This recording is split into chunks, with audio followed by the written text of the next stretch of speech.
Hello and welcome to the weekly Hebrew.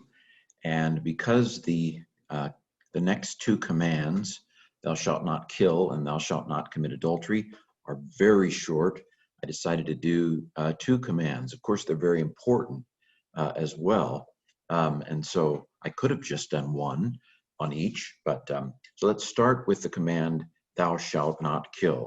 Not, "You will murder." Lo, tir zach.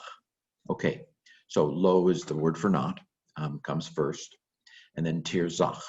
So the tav on the front indicates that it's imperfect, which, in beginning Hebrew, they often tell you to start with a future, you will not.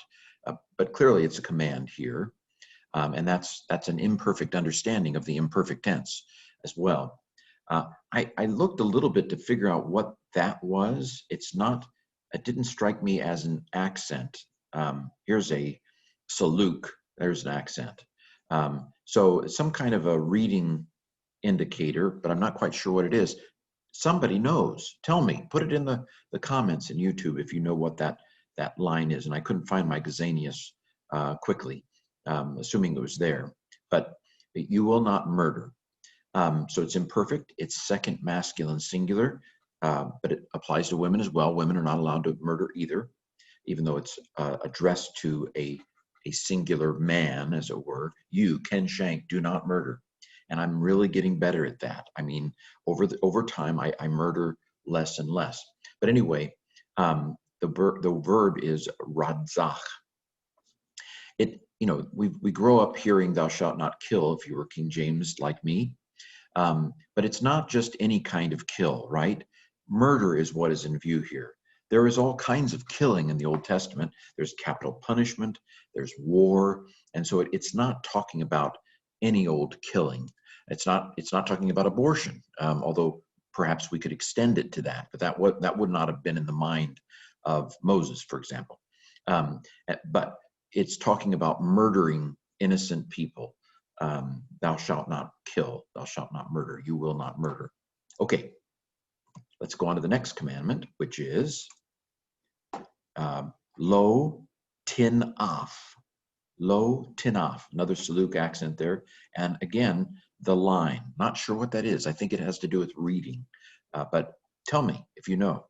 So not, you will commit adultery. Again, same grammatical form, imperfect, second masculine singular. This is from na'af, to commit adultery.